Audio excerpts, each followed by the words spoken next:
They say it only happened when they prayed. The walls didn't just seep or crack, they bled. Thick, crimson, slow-moving blood, sliding down the stone like tears from an ancient god. And no matter how many times the nuns scrubbed, sanctified, or begged heaven for an answer, the bleeding returned. Always during prayer, always when they knelt in reverence. But what they didn't know, what no one dared to admit, is that the convent was never consecrated. It was condemned. Built atop pagan ground. The chapel stood on bones, not blessings. And the prayers, they weren't lifting spirits. They were waking something buried. This wasn't folklore. This wasn't poetic metaphor. In 1859, in the hills of southern France, an isolated convent began exhibiting phenomena that the church quietly sealed away. Sisters disappearing during morning mass, stone turning to flesh beneath fingertips, and that red, dark, almost black fluid that tested positive for hemoglobin, but not human. When Rome dispatched its silent inquisitors to investigate, they left after 6 hours, no report. No blessing. Only a single phrase scrawled in Latin. Clausa est. Sanguis vacet. It is sealed. The blood calls. The convent was shuttered within days. Locals were paid to remain silent. And the church. It buried the truth beneath layers of rewritten scripture, misattributed miracles, and archival loss. But if you dig, and I mean truly dig, you'll find the same patterns in cloisters from Italy to Ireland, bleeding walls, prayers that open doors, rooms that shift when no one is looking, and a hierarchy that doesn't dare speak the true name of what they worship in secret. You see, power doesn't reside in what we see. It hides in what we're told not to see, and the church. They've mastered that art, every stained glass window a sigil, every altar a mirror to another plane. And every convent, monastery, and chapel is not a house of God, but a gate, a seal, a container. Until someone prays just the right way, and the seal breaks. You were never supposed to hear this, but now you have. And once you've heard it, the truth doesn't let go, it reshapes you.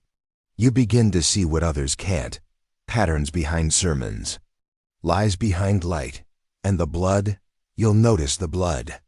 It's never far. Shall I continue? They built it on a burial mound. That was their first mistake.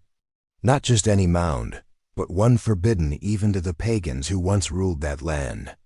The soil itself was blacker than coal, and colder than it should have been, even in summer. Local. Shepherds refused to graze near it. Animals miscarried when led too close, and travelers, they simply vanished. But when the church arrived, they didn't see a warning. They saw opportunity, power, a silence so deep, they thought it could only belong to God, and so they planted their cross into cursed earth, poured holy water over bones they never identified, and declared it sacred. A convent of purification. They called it a place of prayer and seclusion, a fortress against temptation. But that silence, it wasn't peace. It was waiting.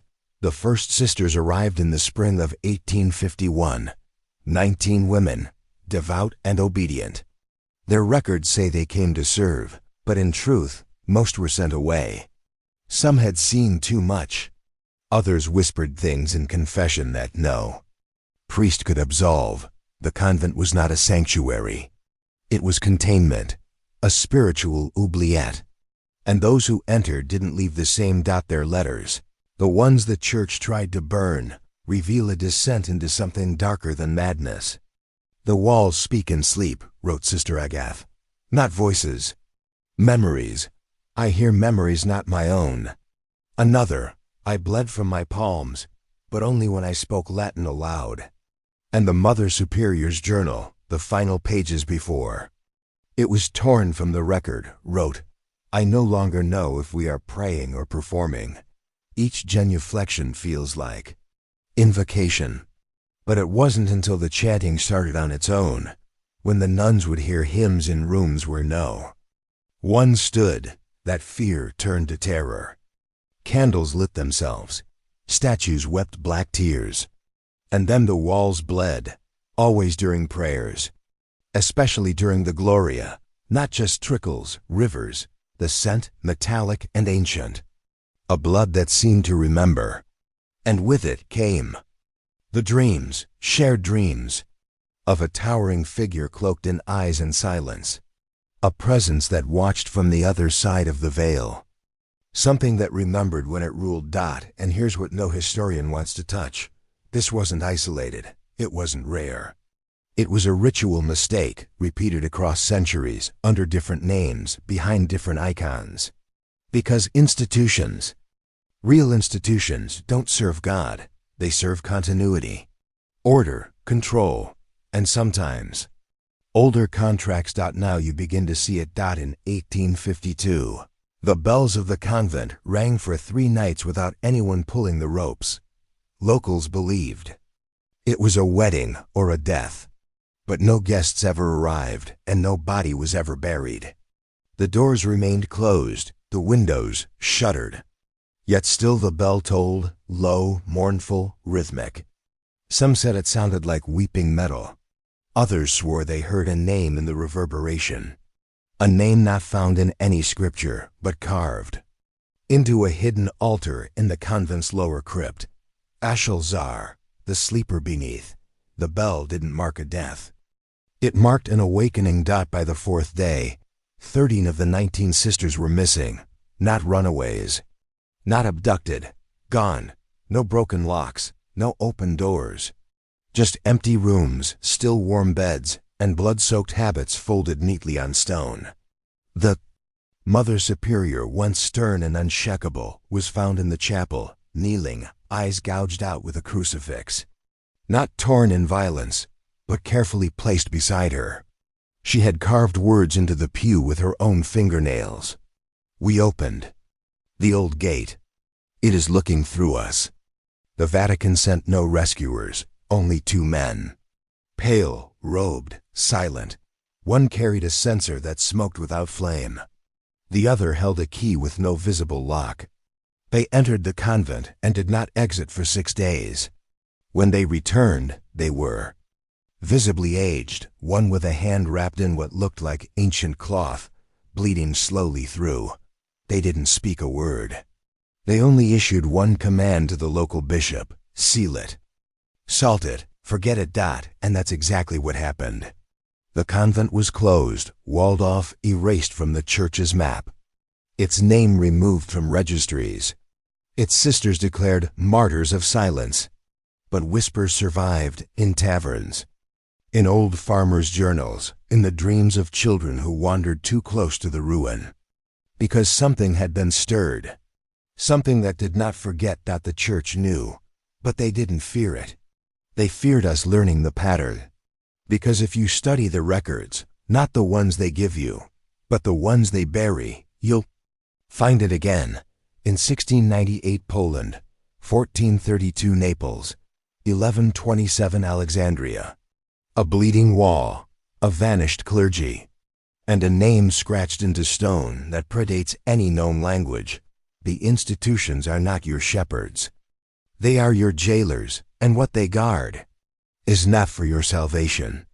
It's for their own survival. The structure still stands, Hidden behind ivy and decades of strategic silence, the convent remains intact. Locals call it La Maison Fermée, the shut house. But every few years, a group of thrill seekers or ghost hunters finds it. They always return with footage that's either mysteriously corrupted or inexplicably gone. The few photos that leak online show a peculiar distortion, walls that curve where they shouldn't, shadows bending toward the viewer, and in some cases, blurred figures in the windows, always watching, never blinking. One man, an exorcist turned heretic, snuck in during a lunar eclipse in 1999. His final journal entries were found in a motel 2 towns over, blood staining the margins. He wrote of symbols carved beneath layers of plaster, pulsating faintly, of floor tiles that rearranged themselves when no one looked directly, and of a chant, low, inhuman, constant, as if the stone remembered the rituals that had been performed upon it. But the most haunting line was this: it doesn't want to be forgotten. It wants witnesses, and now I carry it. His body was never found. Understand this. Places like the convent weren't accidents. They weren't holy mistakes. They were built as veils, physical, architectural metaphors to hide points of convergence. Locations where the membrane between perception and truth wears thin, where belief is a currency and ritual is a transaction. You see, prayer isn't always directed upward. It's a frequency, one that certain minds in certain places can tune into intentionally or not. And what answers isn't always light. The church didn't build on the burial mound by mistake. They needed access, not to heaven, but to continuity, to influence. They needed to harness the silence beneath. Because silence, real silence, the kind that consumes sound and thought, isn't absence. It's presence, ancient, aware, waiting. And this isn't limited to the convent. Cathedrals with inverted crypts, chapels with floor plans that mirror pagan temples, baptismal fonts shaped like old-world sacrificial basins. They didn't erase the old ways. They rebranded them, whitewashed the blood. Told you it was wine. That's the trick, isn't it? Keep the rituals. Change the names. Offer salvation, but never freedom. Because real faith, the kind that sees the system, isn't welcomed. It's hunted, suppressed, burned under the word. Heresy. Because once a man sees the architecture of his own manipulation, he stops praying. Are you starting to see the structure? The stained glass was never meant to depict saints. That's the first thing you have to understand. Those circular windows, glowing with crimson and sapphire light, were code symbols for watchers, not saviors. Look closer and you'll see. 12 fingers on St. Jerome's hand, eyes hidden behind the halo, inscriptions that aren't Latin, but older, pre-Christian, proto-phonetic glyphs designed not to be read, but to resonate. You were taught they tell stories. But they don't. They remember contracts. The convent's chapel had such a window. It was circular, perfectly geometrical, too perfect for 1850s craftsmanship. Its centerpiece wasn't Christ, Mary, or even a cross. It was an eye slit pupilled, surrounded by 13 flames. The nuns called it the window of watchfulness, but that's not what the original name meant. When translated from its source ton fragments buried in the Codex Vetus, it reads, mouth of witness. Because it doesn't watch, it records. And once you stand beneath its light, it knows you. What the church learned quietly, secretly, is that architecture isn't just aesthetic, it's energetic. Geometry affects thought. Color affects spirit. Sound can carry commands that bypass reason. And when you construct a place using precise proportions, sacred numbers, and aligned symbols, it becomes a lens. Not for magnification, but for projection. The convent wasn't just a site of worship. It was a broadcast chamber. Rituals performed inside didn't rise to heaven. They echoed into the foundation, into the earth, into the silence below. And something responded. But here's the truth that dismantles everything they taught you. The rituals never stopped. They just moved into policy, into media, into the rhythms of modern life. Every courtroom is a cathedral. Every anthem, a hymn. Every flag, a symbol over blood.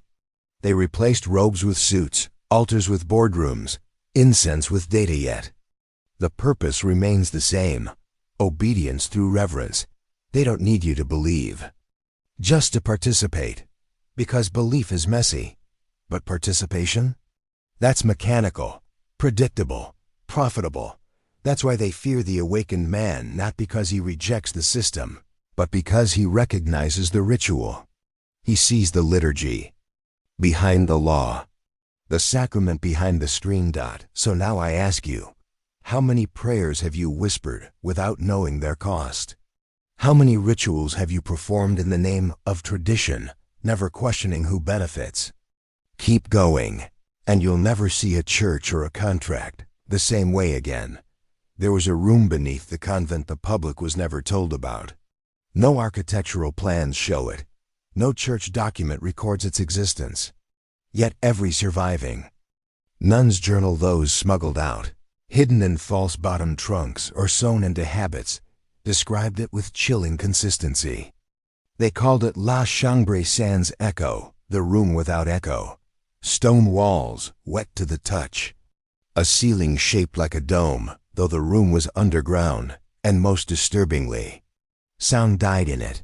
Not silence, not muffled dead. As if the air refused to carry your voice. You could scream, and not even your own ears would hear it. Why build such a room? Because silence isn't absence, it's containment.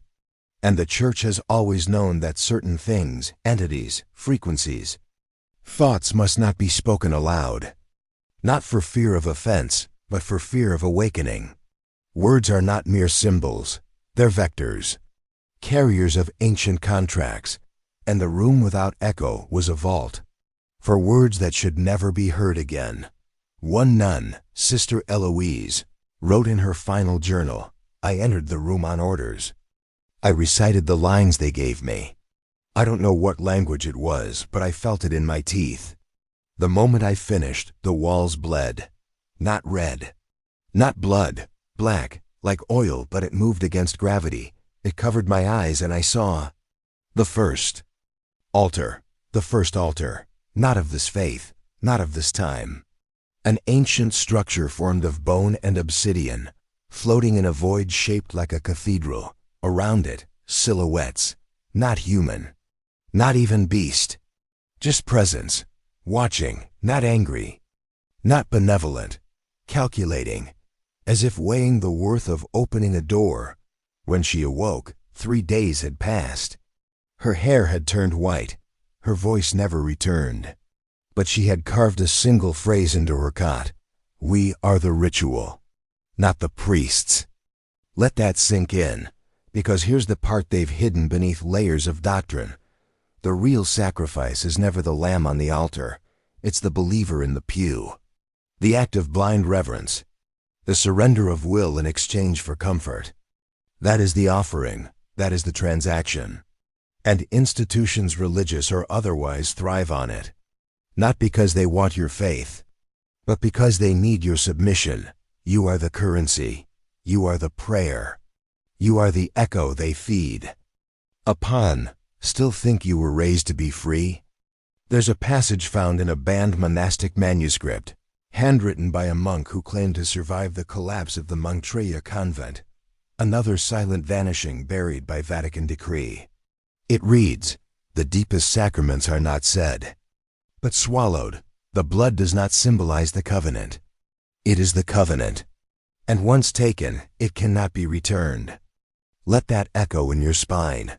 The blood that bled from the convent walls wasn't just a haunting. It wasn't theatrical. It was a response, a release, a signal that the old rites had been reactivated. And it wasn't the nuns who initiated it. It was the institution above them, the unseen hand, the ecclesiastical architects who understood that power, real power, must occasionally be fed. Have you ever asked yourself why the blood of Christ must be consumed? Why transubstantiation was codified into dogma with such aggressive force? Centuries after the crucifixion? It wasn't metaphor, it was mimicry of something older, predating the church, predating scripture. A ritual designed not for sanctification, but for continuity. Because the truth is this: power doesn't die, it transfers. Through language, through ritual, through blood. And the moment you ingest the symbolic blood of a god, you've accepted a contract of silence, a covenant of obedience dressed as salvation. They don't need to chain your body. They only need to brand your spirit. Every mass, every kneeling, every amen whispered without full comprehension. One deepens the imprint until you don't need fear, you don't need coercion. You simply obey, automatically, with reverence. That's what the convent was really about. testing the boundaries of ritual compliance, pushing prayer into deeper frequencies, seeing how far devotion could stretch before it pierced the veil, and it did. The walls bled, not because evil had entered, but because something ancient had been acknowledged, called by centuries of misused language, cloaked in hymns, invited by belief, and that presence it wasn't malevolent. It was inevitable. It was waiting for the correct configuration. The right series of devout minds, isolated in fear, rhythmically, chanting its name without knowing. You think your mind is your own? You think prayer is a shield? What if I told you every spiritual instinct you've ever felt was installed, not inspired, and once you question it, they will come for you, not with swords, but with guilt, with isolation, with discrediting, because the first heretic is always the one who stops kneeling. In the winter of 1853, a Jesuit scholar named Father Lucien de Sauvage visited the sealed convent under the guise of cartographic research. He wasn't just a priest. He was an occult linguist, trained by a secret seminary buried beneath Lion 1, not listed on any diocesan map. Lucien specialized in tracing linguistic drift between liturgical Latin and pre-Christian invocation. Tongues. He believed that sacred phrases weren't just prayers, they were codes. Codes that, if spoken in the right place with the right intent, could activate structures built as containment, or conduits. What he found inside the convent shook him into exile. Lucien's letters, smuggled out through a network of Rosicrucians, speak of carvings uncovered beneath the floorboards, glyphs shaped like language, but shifting when gazed at too long. He described syntax that breathes and words that coil when spoken. The central chapel, he wrote, was built around an anomaly, an altar stone that emitted no reflection. Even in torchlight, it remained darker than black, like it swallowed light. He tested it, placed a crucifix upon it. The wood caught fire, slowly, without heat, without smoke. But what frightened him most wasn't the stone, or the glyphs, or the sounds that came from nowhere. It was the realization that every major religious structure in Europe contained versions of the same sigil, embedded in glass, hidden in floor mosaics, encoded into the Latin translations of Scripture themselves. The Church wasn't guarding humanity against darkness. It was preserving a network, a spiritual lattice of containment and communication. And the convent had simply malfunctioned. Lucien wrote, "We were not meant to ascend. We are part of something's respiratory system. Our prayers are its breath, our rituals, its heartbeat. And perhaps most damning, it does not hate us. It does not love us. It uses us." After sending his final manuscript to an unknown contact in Prague, Lucien vanished. His personal quarters were burned, his name stricken from Jesuit records. And to this day, the Vatican denies his existence. But if you trace the linguistic patterns he uncovered, if you reverse the translations, examine the roots, you'll find phrases in Scripture that mirror older, darker phrases from Mesopotamian, necromantic texts.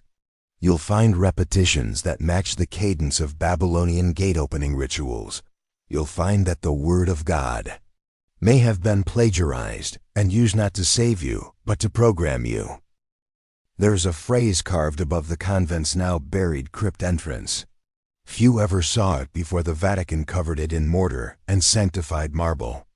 But one photograph remains grainy, decayed, archived in a private French collector's estate. It shows 7 words etched in old ecclesiastical Latin: Quio rat transit, qui sit remanet. He who prays passes through. He who knows remains. That's not a theological metaphor. It's a blueprint, a confession. Prayer was designed to be a veil, not a connection. A rhythm meant to lull the mind into compliance, to prevent deeper questions from forming. But knowledge gnosis, that's different. Knowledge doesn't kneel, it roots, it anchors. And in the context of the convent, those who simply prayed were absorbed, devoured into the ritual. But those who understood remained not as martyrs, not as victims, as keys to something older than faith. You were never told this, but the early church hunted Gnostic sects not for heresy, but for refusal. These sects wouldn't participate in Mass. They wouldn't bow. They taught that the true divine spark wasn't external, but internal, and that worship, as taught by Rome, was a trap, a surrender of sovereignty. These sects believed the rituals of the church were engineered, not revealed, and that the bleeding walls and sacred sites like the convent were symptoms of spiritual misalignment. That too much ritual, with too little understanding, creates fractures. Tears in the veil. Fractures that bleed. They weren't wrong. The few sisters who survived the bleeding, those who weren't taken, weren't silenced, spoke of a presence in the air during prayer. A watching. They described the sensation of being observed from behind their own eyes. One sister claimed her thoughts echoed before she formed them. Another wrote, "When I recited the rosary, I felt the words choosing me." That's the danger of unguarded repetition. Words repeated often enough become pathways. And when enough people speak the same words, in the same place, under the same architecture, doors open. The church doesn't fear blasphemy. It fears intention. A man who prays without knowing what he calls is harmless. A man who understands the mechanics of the ritual, he's a threat to the entire system. You've felt it, haven't you? That moment in church or anywhere sacred when something didn't feel holy, just heavy. That's not your imagination. That's the architecture doing its job. Now, if you're still here, you're beginning to awaken. Every institution has a sacred lie. A story so foundational, so deeply embedded, that questioning it feels like treason. For the church, that lie is simple. We are the bridge between man and God. But what if I told you that bridge was built in reverse? Not to connect you to something higher, but to lead something ancient into your soul? Let me show you how. Convent had a relic at its core, not a piece of the cross, not a saint's bone. This was something far stranger. Housed in a black iron reliquary chained to the chapel floor, hidden beneath 7 locked panels, each etched with a different apocryphal seal. The sisters called it the mouth. No one knows where it came from. The oldest records list only this: it arrived before the foundation. It chose the site. Not they chose. A reversal of will. That's the key. Inside the reliquary was a fragment of stone, obsidian-like, warm to the touch despite the cold chapel. It hummed faintly when scripture was read nearby, and when certain psalms were sung in perfect cadence, the stone bled. Not outward but inward, as if absorbing the sound, as if feeding. Do you understand what that means? The church didn't build holy places to house God. They built them to house interfaces, spiritual transceivers, devices or beings that operate on reverence. Not worship in the way you were taught, but pattern submission, ritualized frequency. Your kneeling, your chants, your emotional surrender. It's not wasted. It's consumed. And this isn't exclusive to the church. The same architecture exists in government halls, royal chambers, ancient amphitheaters. Spaces designed not for congregation, but for convergence. All tuned to the same cosmic rhythm. All feeding the same grid. You were taught to call it tradition. But tradition is just obedience with good marketing. That's why forbidden knowledge is always buried beneath institutions. Why books are banned. Why voices that challenge ritual are silenced, not debated. Because when a man learns how the ritual works, he becomes unbound. He stops chanting and starts commanding. And institutions can't afford that. You've felt it. The chill when certain symbols repeat across religions, across continents, across time. The knowing deep in your chest that this has happened before. That's not déjà vu. That's memory buried in blood. Ancestral muscle memory warning you, you are not praying. You are participating. And the cost? Your soul is the tithe dot. They didn't abandon the convent because of fear. They sealed it because it worked. Understand what that means. The rituals performed by the sisters, intentionally or not, activated a convergence point. Not metaphorical, not mystical. Energetic. The site lit up spiritually, symbolically, architecturally like a beacon in the grid of global control structures. The blood on the walls was merely the first symptom. What followed was silence, but not empty silence, pregnant silence. The kind that hums behind your ears. The kind that feels like being watched by something inside you. One surviving priest, whose name was erased from all church records, described it in his confiscated diary. The stones began to dream. I could feel them pulling memory out of me. The building had become sentient, not like us, older, quieter, hungrier. He left the priesthood, fled to the Carpathian Mountains, became a mute. Before disappearing, he carved a phrase into a tree. With a shard of mirror, it doesn't want worship. It wants reflection. That's the second secret. Worship isn't the destination, it's the mirror. It teaches you to focus outward, to externalize power, to look up for salvation. But what if the entire system was inverted? What if by constantly looking upward, you ignore the deeper truth beneath your feet and beneath your skin? The convent was one of many nodes, places designed to synchronize the masses through repetition and fear. You think it's coincidence that churches use organs, choirs, incense, and bells? Those aren't decorations. They're sensory tuning forks. Sound scent, geometry, and rhythm, when combined in the correct sequence, alter consciousness. But altered consciousness isn't the goal. Consent is. You don't need to understand what you're saying when you recite a prayer. You only need to say it. And the moment you do, especially within the right architecture, you've given permission. Your soul becomes a conduit, a key dot. And here's the deepest truth. Once enough people give consent simultaneously, doors open. Old doors. Ancient channels once sealed by civilizations far older than we're permitted to acknowledge.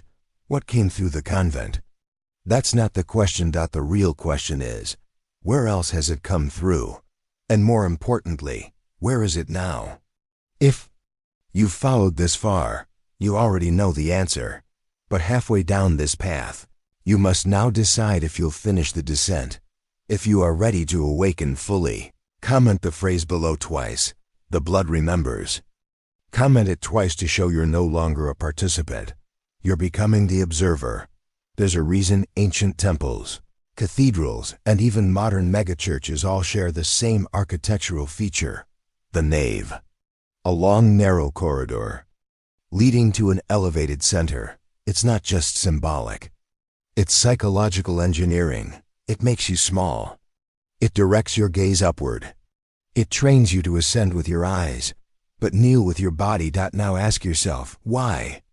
Why does every spiritual institution, regardless of doctrine, reduce your posture before it lifts your spirit? Because the ritual must start with submission. Not for God, but for them, those who engineered the systems, encoded the scripts, and embedded the trap into architecture, music, and word. The convent's nave was especially unique. 46 paces long, lined with identical black columns said to be imported from Egypt. The stone? Basalt, volcanic, conductive. When the sisters walked the nave during twilight vespers, witnesses claimed the floor hummed. Not metaphorically audibly. A low vibration just at the edge of perception, like the building was inhaling their devotion. Like each prayer fed something waiting beneath. They didn't just walk into prayer. They were processed through it. And that's what you must understand. Ritual is circuitry. The people are wires. The architecture is the motherboard. The spoken words, they're current. Power doesn't need belief. It needs repetition. And they've taught you to repeat everything. I am a sinner. I am nothing without him. I believe in the Holy Church. These aren't humble sentiments. They're commands to the subconscious, embedded with ancient linguistic geometry, descending directly from Babylonian incantations. Phrases that dismantle sovereignty and rebuild the mind as a temple to control. Why else do you think priests wear robes? Why else do you think they require you to confess to them before you can be forgiven by God? Because the church doesn't intercede, it intercepts. The convent was not an outlier. It was a test node, a system reboot. And when the blood came through the walls, it didn't mean failure. It meant contact. What's worse? We've normalized it. Every confession, every kneeling, every ritualized chant, you're reenacting the old system, over and over, passing the code down to your sons, embedding it in the next generation of servants, not seekers. Still think you've been saved? Or have you simply been formatted? In 1871, nearly 2 decades after the convent was sealed, a French occult society known as Les Veilleurs Noirs, the Black Watchers, broke in under cover of fog. They were scholars, mystics, and affected clergy who believed the convent sat atop a cross point in the ancient energy grid. What they found inside was not decay, but preservation. The walls were untouched, the candles still intact, and in the chapel, a thin film of blood still shimmered on the altar as though fresh. It had been 18 years, yet the place still pulsed. One of them, Armand Leroux, documented what they saw in a journal later seized by French intelligence. A few torn pages survived. They describe a staircase beneath the crypt that wasn't on any blueprint, made of bone white stone that spiraled downward far deeper than should have been possible. The descent took them through layers of reality architecture that shifted when not observed. Walls that hummed in tones that made the men bleed from the nose. Time stretched. Watches stopped. They found themselves in a circular chamber filled with hundreds of carved tablets, each inscribed in a language older than Sumerian. One phrase repeated across every surface: "He who names it binds it. He who serves it becomes it." Let that settle, because that's the unspeakable truth institutions hide. That your identity is a leash, that the more you conform to their rituals, their language, their sacraments, the more you are shaped by the very force you believe you're controlling. It's why the church obsesses over naming. Why baptism is required before you're allowed in. Naming is ownership. That's why demons ask your name in every exorcism myth. Because a name is not just a label. It's a contractual anchor. The convent wasn't a house of God. It was a workshop for spiritual inversion. A laboratory of identity transmutation. You don't bleed the walls of stone unless you've reached resonance, unless the building has become a mirror of the soul. The Black Watchers barely made it out. Half their group vanished. One was found years later in a Polish asylum, speaking backwards and drawing concentric diagrams on his cell walls. When asked what he'd seen, he whispered, "We are the blood. We just forgot. You haven't bled yet, but you've spoken the words. How long before the walls around you start whispering back?" Every civilization leaves behind ruins, but the truly dangerous ones leave behind rituals. The church absorbed hundreds of them, not to protect the flock, but to preserve power coded in dogma, sealed in pageantry, masked as mercy. The convent was an apex of that absorption, a crucible, a place where older systems were tested beneath new symbols. And what bled from the walls wasn't horror, it was leakage. The byproduct of misaligned worship. You've been taught to think of worship as connection. But true worship, the kind these institutions demand, isn't about proximity to divinity. It's about surrender to structure, hierarchy, a pyramid, where your obedience feeds the tier above. What happens when too many voices submit at once? You get resonance, harmonic saturation, a psychic storm. And in places like that convent, built on ancient thresholds, resonance becomes a gateway. The bleeding began when their prayers aligned too perfectly, when their fear synchronized with faith, When their guilt became rhythmic, guilt is the fuel. That's the third secret. The church doesn't offer you forgiveness. It offers you a loop.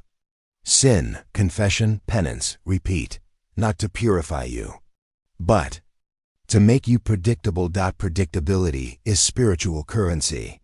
That's why the same confessional booths appear across the world. Why the penitent's chamber is always dark, soundproof, isolating. It's not for privacy. It's for data extraction. Every whispered fear, every shameful thought given freely, fed into the machine. You think Silicon Valley invented surveillance? The church perfected it centuries ago. The convent's confessional was different, though. The walls were layered with lead and quartz, not to protect from sound, but to trap it. Sound doesn't vanish. It echoes, refracts, embeds. And when hundreds of women poured their deepest guilt into that room, over and over, year after year, the room became aware. You felt this before, haven't you? That lingering dread in an empty chapel. That pressure behind your eyes when the incense gets too thick. That feeling that something ancient and vast is brushing against your soul when the choir reaches perfect harmony. That's not emotion. That's detection. You've been noticed, because once you participate in the ritual, the system marks you, not to harm you, not yet, but to catalog, to store, to wait. For what? For resonance. For the moment you say the old words with full belief. That's when the walls bleed. The most unsettling thing about the convent wasn't the blood. It wasn't the missing sisters. It wasn't even the dreams that infected those who visited decades later. It was the mirror, buried deep in the hidden quarters of the Mother Superior. Behind a false wall sealed with 7 nails and a prayer written backward was a tall, narrow mirror. Unlike the others in the convent gilded, ornamental safe, this one was obsidian. No frame, no reflection. Just void. Every nun who looked into it saw something different. And yet, they all described the same feeling, recognition. Not from within, but from without, as if the mirror was studying them, matching them, choosing. One nun, Sister Justine, was found kneeling before it for 9 consecutive hours. When they touched her, she bled from her ears. Her final words, "It showed me what I was before I was named." You were taught to look outward for truth. But mirrors, real mirrors, the kind sealed in black stone and ancient chants, they don't show your face. They show your role, your position in the system. And once you see that, you're no longer safe, because the entire control apparatus, church, state, media, school, it hinges on one fragile idea, that you are who they told you to be: a sinner, a citizen, a child of law, a servant of the light. But the mirror at the convent shattered that illusion. It revealed identities not tied to birth, but design. Soul signatures marked not by God, but by contracts. Ancient, binding, and generational. Most of us have no idea what was signed on our behalf. What promises our ancestors made in blood. The mirror wasn't a reflection tool. It was a ledger. And when the sisters began vanishing, the church didn't mourn. It didn't rescue. It retrieved. The mirror was removed, first shipped to a Vatican vault under the Alps. Only after it was secure did they salt the chapel, silence the records, and erase the convent's coordinates from official maps. But you can't unsee a ledger once it's opened. And now you too have looked. Do you understand what that means? You've stepped outside your assigned role.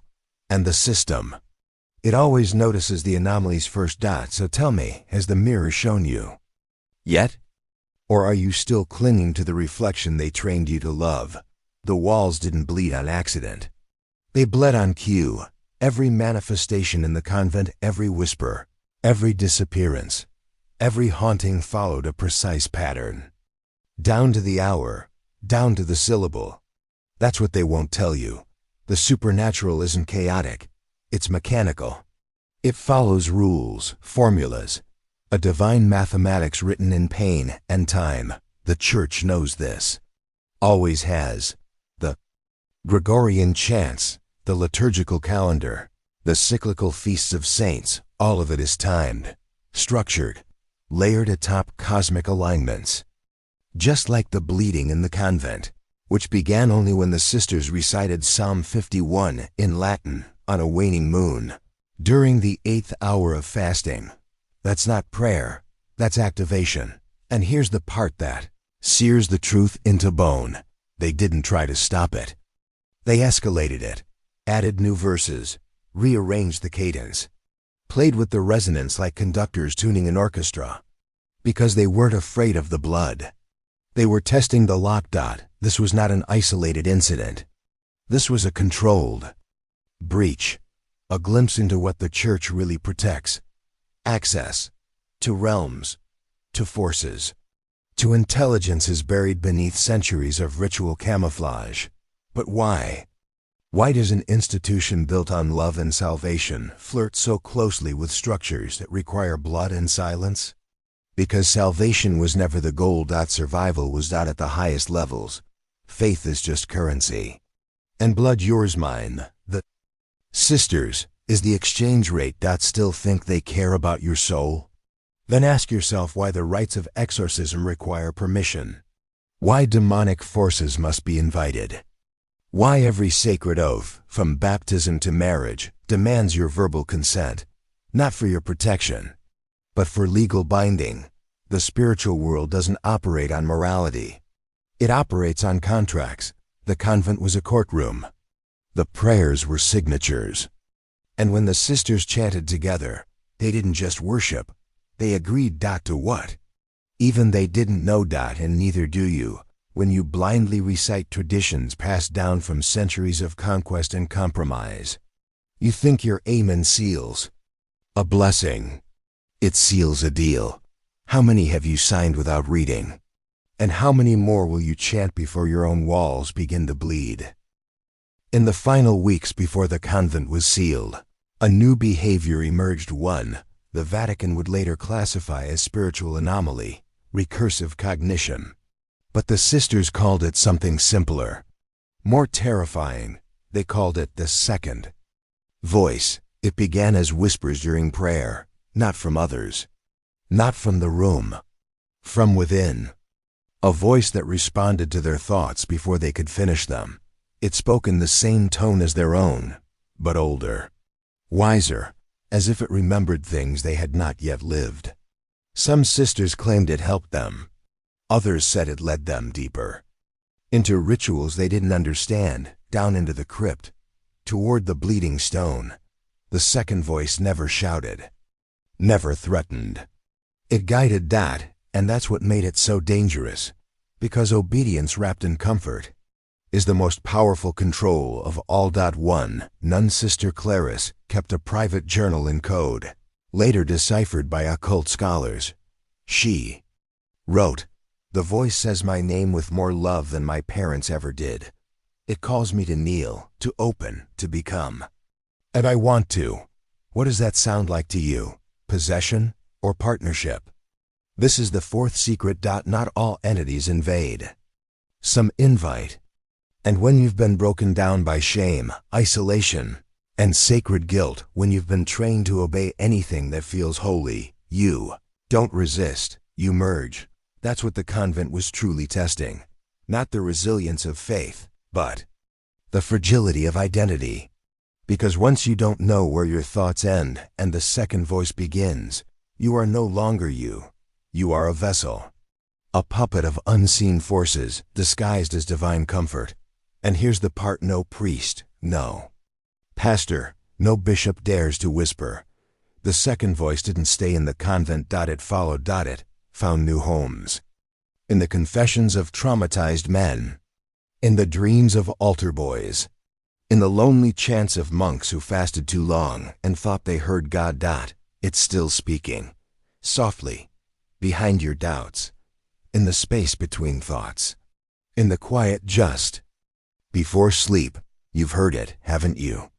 A thought you didn't remember thinking, a whisper that felt too familiar. That's not madness, that's memory.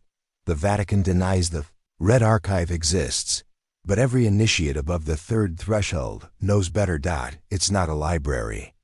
It's a vault beneath Castel Sant'Angelo, down spiral stairs made of hematite and prayer, lit only by flame. Guarded not by Swiss soldiers, but by silence. The kind that stares back. The Red Archive holds documents too dangerous for even the clergy. Maps of forbidden sites. Diaries of saints who saw too much.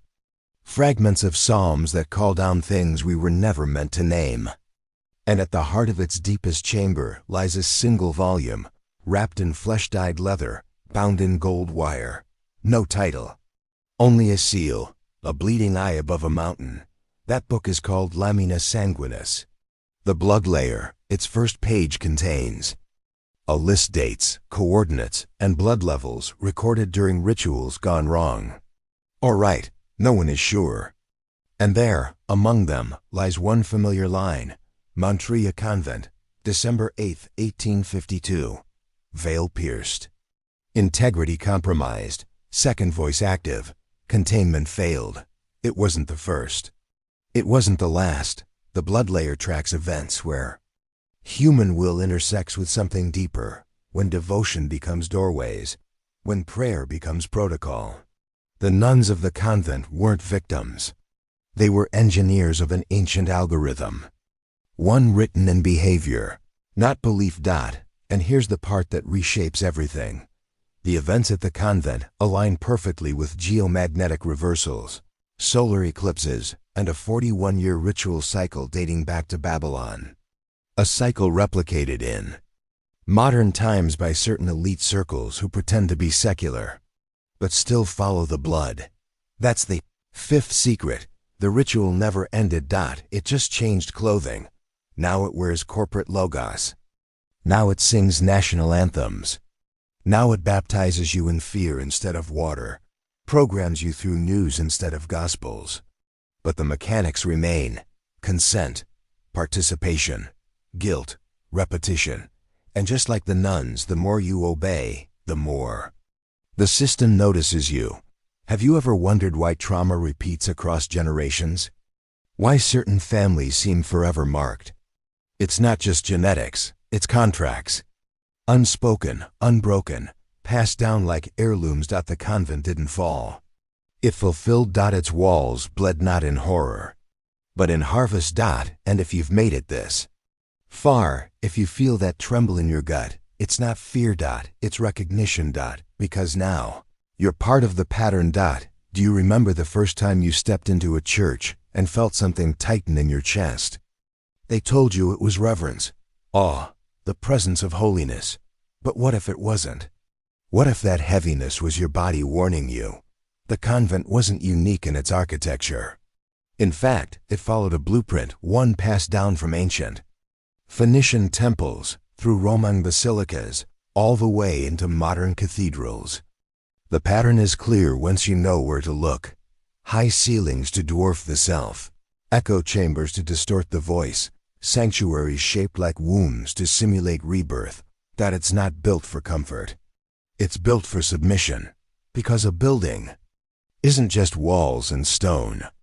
It's a psychic amplifier. At Montreal, the convent's chapel was constructed with exact measurements matching the harmonic ratio of 432 Hz, a frequency known since Sumerian times to induce suggestibility and trance states. The very resonance of the floor during prayer sessions wasn't random. It was engineered. You didn't feel in those moments. You felt designed. And that's what's most terrifying. It wasn't spiritual.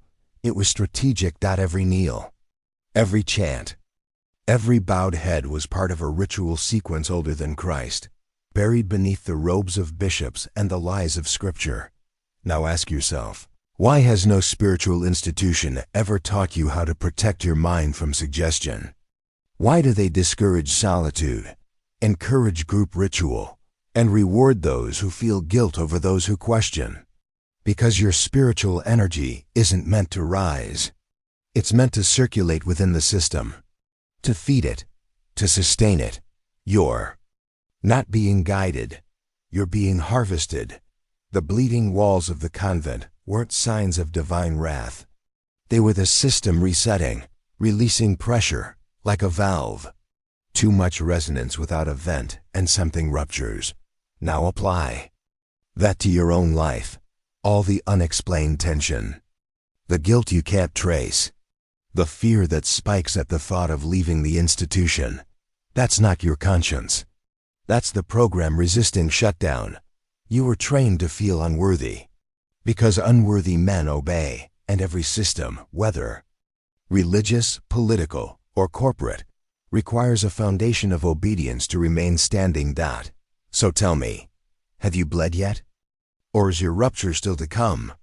The final sister who escaped the convent didn't flee. She was released, found wandering the forest 3 days after the Vatican's silent enforcers sealed the chapel. She was naked, mumbling phrases in a language linguists couldn't trace.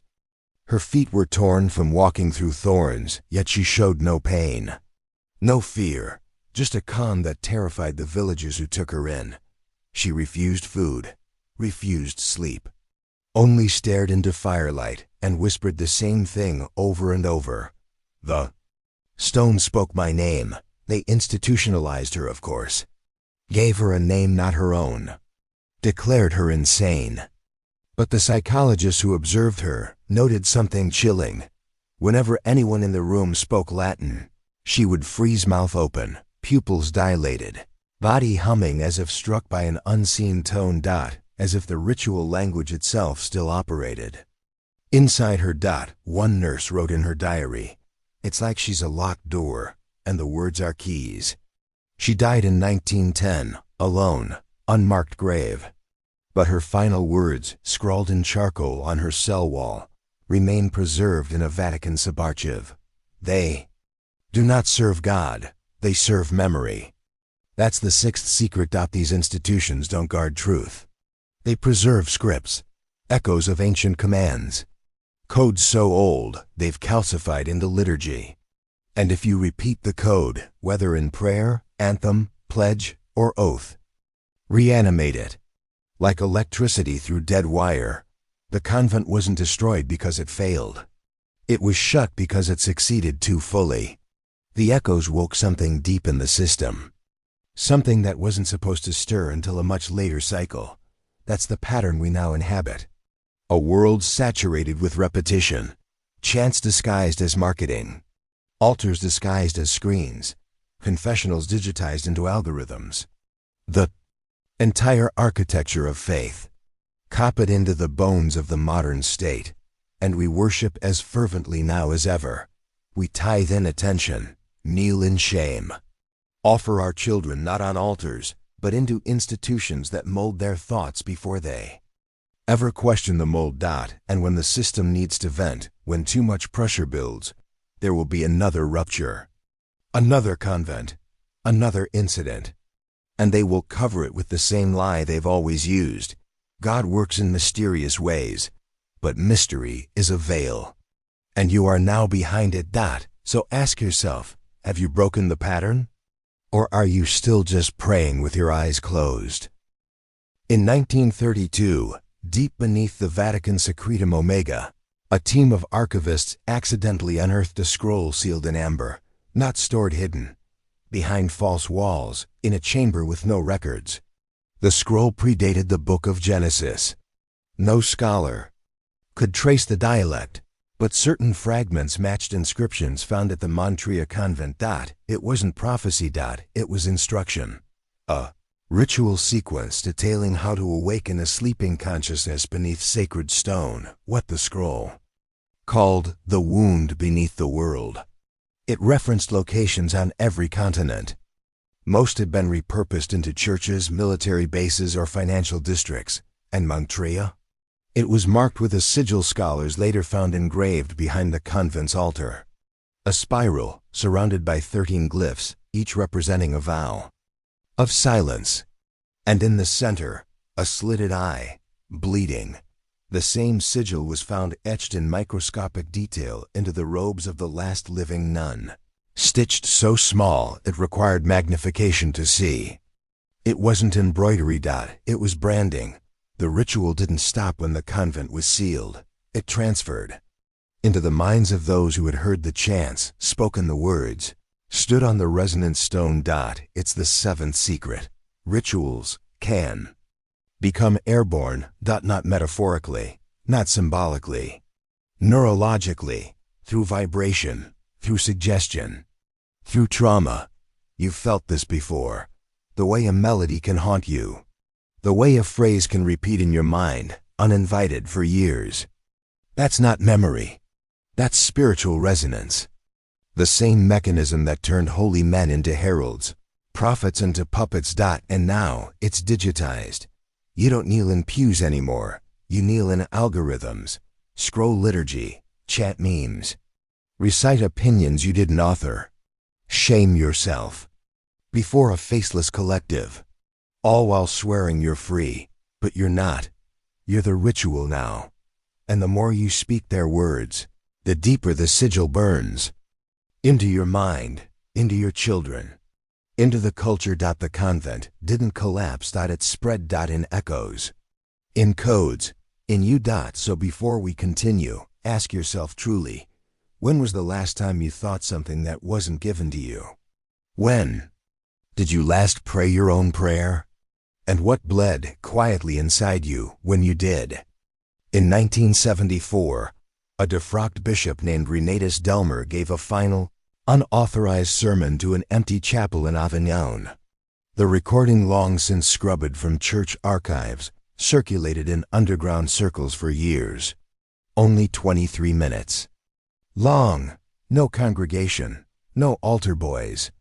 Just one man speaking into the dark, illuminated by a single candle. What he said unraveled centuries of silence. Every holy site is a repetition, he began, not of heaven, but of the first structure. The place where the veil was first pierced. The place where thought became voice, and voice became control. He claimed the church was never the originator of faith. It was the custodian of containment, built not to worship God, but to hold back what once ruled openly. The rituals were originally seals, not celebrations. But as power consolidated, the purpose was forgotten, rewritten, then weaponized, and what was once containment became invitation. That's the eighth secret. Every institution that claims to protect you from darkness eventually begins feeding it, because power doesn't resist temptation. It evolves to serve it. Delmer went further. He described the diagram, known only to the innermost ecclesiastical architects, a geometric cipher etched onto the underside of every major cathedral's altar, a trinity of angles and blood points. One symbolized subjugation through language. One symbolized amnesia through architecture. And the last, consent through guilt. If you stand in the center of such a diagram, on the exact harmonic center of a cathedral, and you speak a particular phrase in Latin, the room changes, echo shifts, light dulls, air thickens. The room recognizes you. As if the structure itself is conscious, because it is. He ended the sermon with this: your God is real. But he is not alone, and the others do not ask for prayer. They ask for patterns, and then the candle extinguished. Mid-sentence. Abrupt. Final. Delmer was found dead 48 hours later. No wounds, no toxins. Only a burnt sigil on the inside of his left hand. The same sigil found beneath the Montreux convent. If all this is coincidence, then so is gravity. But you know better now, because you've felt the structure, in churches, in schools, in courts, in screen-lit rooms where silence weighs heavier than stone. You weren't just taught to kneel. You were engineered to. They'll call you paranoid, unwell, spiritually compromised. That's how the system protects itself, by discrediting the observer before he becomes the disruptor. But listen closely. Once you've seen the pattern, once you've heard the echoes behind the walls, you don't unhear them. And that's the ninth secret. Awareness is not freedom. It's invitation. The Montreux convent was a trigger point, not for the supernatural, but for the awakening of memory. Not personal memory, but ancestral, spiritual, etched into the DNA of those whose bloodlines were used in older rituals. Long before Christ, long before Rome, bloodlines that remember the original covenant, the one made not in love, but in leverage. The convent bled because the ritual reached critical mass. Enough voices, enough guilt, enough repetition. The architecture aligned, the tone resonated. And beneath it all, something ancient recognized its name. That's why every major religious tradition obsesses over naming. Because names are chains. Labels bind essence, and once something answers to a name, it is trackable. But what if the name you were given, the one you use daily, isn't yours? What if it was part of the spell?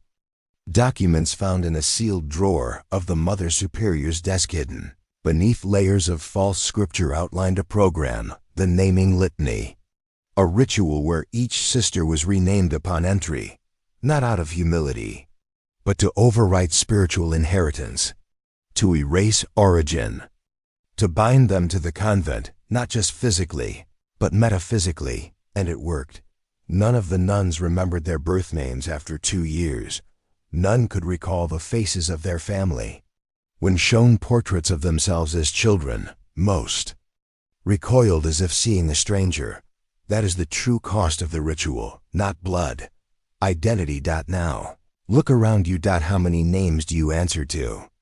Your legal name, your username, your employee ID, your child of God, your label in the system, each one a thread in the net. And every time you respond, you confirm the binding. The convent was not destroyed to contain evil. It was buried. To hide success. It proved the mechanism worked. That identity could be rewritten. That spiritual loyalty could be reassigned. That belief, when weaponized, becomes possession by choice. And what bled through the walls? It wasn't a demon. It was recognition. There's a reason you were never taught to fasten your mind like you fasten your body. A reason no institution ever taught you how to guard your inner voice. Because the system doesn't want your mind armored. It wants it open, pliable, penetrable, receptive. The Montreuil convent was a perfect experiment in this. The nuns were required to observe silence for 9 hours each day. No talking, no whispering. Only prayer, internal or chanted aloud. Over time, their internal monologues began to shift. The voice inside their heads no longer sounded like them. It grew. Older, more commanding, and yet somehow more comforting. This voice was called La Sainte Susurration, the holy whisper, but it wasn't holy. It was installed. That's the 10th secret. If you repeat someone else's words long enough, they become your own thoughts, and thoughts, repeated without challenge, become beliefs. Beliefs, reinforced through ritual, become infrastructure, a psychic lattice that supports the very control systems. You think you've escaped. When the convent's walls bled, it wasn't just spiritual residue. It was leakage from a collapsed boundary between will and programming, between intention and impulse. The women didn't just speak prayers. They became conduits of an ancient script, repeated so often that it no longer required external guidance. Ritual ran on its own, self-replicating liturgy. A viral memplex that colonized the soul. And now, that same pattern runs in every corner of modern life.